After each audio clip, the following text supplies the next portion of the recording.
And we're kicking off with Smackdown as Sheamus faced off against Solo Sikoa this week after the enforcer of the Bloodline took out Ridge Holland backstage. With Sheamus and Sikoa in the ring, things were as expected, hard-hitting, but the finish of the match certainly took those in attendance by surprise. After Sheamus was put through the barricade of the Timekeepers area, referee Jessica Carr ended the match abruptly, but that wasn't going to stop Solo Sikoa.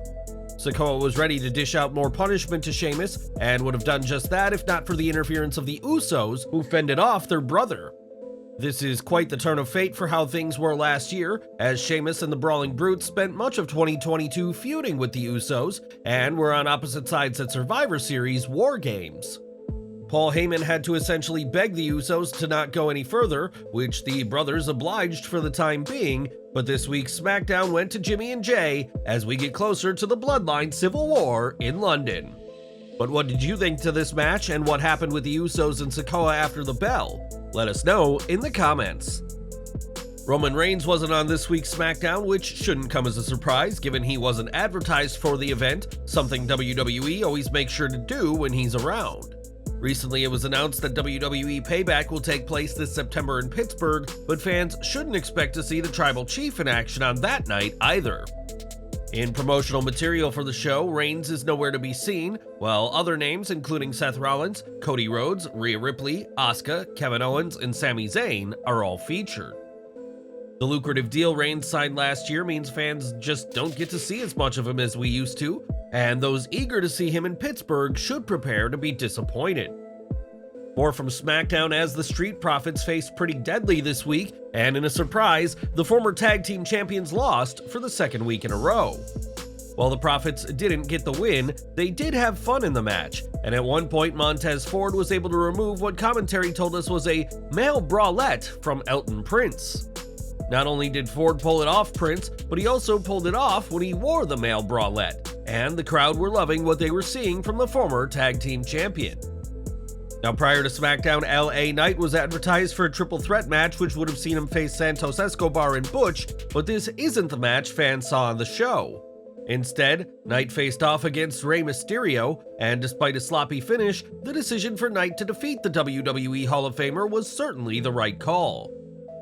Post-match, Knight attempted to attack Mysterio further until Rey's LWO comrade Santos Escobar made the save, giving Knight some heat heading into Money in the Bank next week.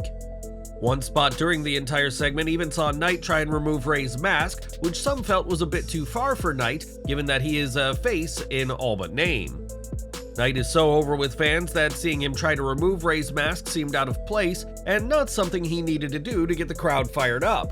Whether Knight leaves London with the Money in the Bank briefcase, or if someone else takes the win, that remains to be seen. But what did you think of his match on SmackDown? In the biggest match of the night, WWE Women's Tag Team Champions Ronda Rousey and Shayna Baszler faced NXT Women's Tag Team Champions Alba Fire and Isla Dawn in the long-promoted title unification match. While the result, which saw Rousey and Baszler win, was never in doubt, we have to give props to WWE for the booking of Fire and Dawn, who looked exceptional throughout the contest.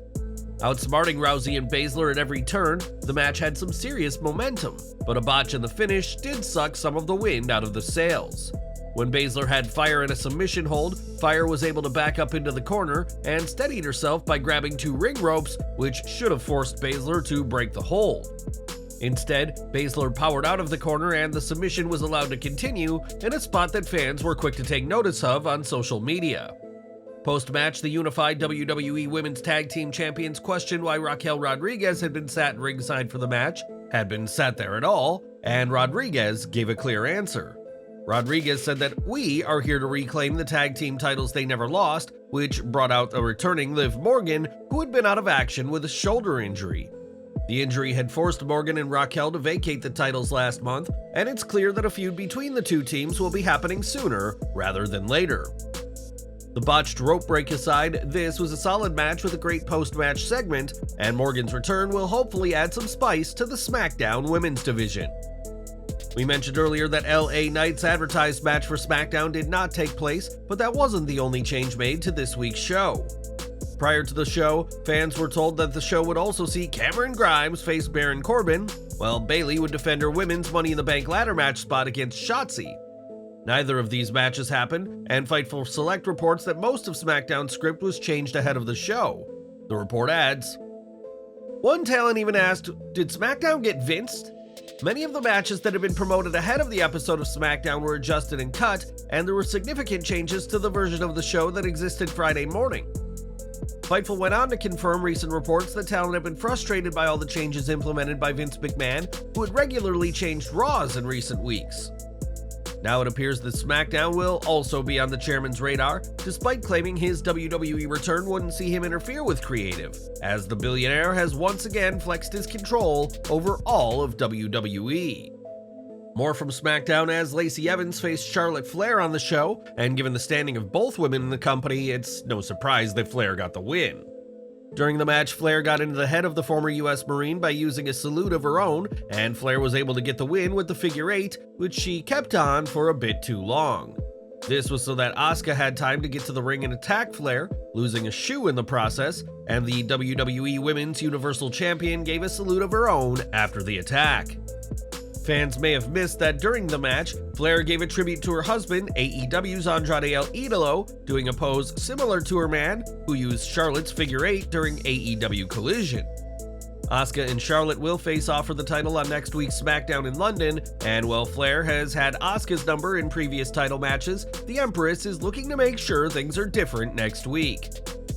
It was last year that Karrion, Kross, and Scarlett returned to WWE, and while his second run on the main roster has been better than his first, that's not really saying much. Kross's return has hardly lit the world on fire, and he is nowhere close to the world title picture, and a change may be in order for the former NXT champion.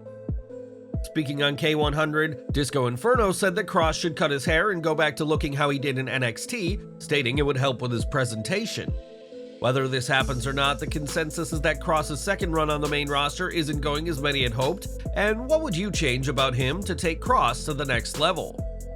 And we're ending today with Becky Lynch, who relinquished the Raw Women's Championship in 2020 after disclosing her pregnancy and would give birth that December. It wouldn't be until SummerSlam 2021 that Lynch returned to programming, and this week, bravely opened up about the struggles she's faced in early motherhood. In a candid interview with People, Lynch spoke about struggling with depression, and it all came to a head earlier this year around WrestleMania 39. She said, I kinda got really dark for a few months, and I was in a really bad spot. It was kind of one of those things where you're trying to pull yourself out of it because you know mentally, God, I've got a great life, I've got a great husband, I've got a great baby, and I'm doing this thing at the highest level that I love. But no reasoning with yourself was able to overcome that level of depression. Lynch, like many new parents, went through a dark period, but seems to be doing much better now, and we're sending our best to her and all the parents in the world of pro wrestling.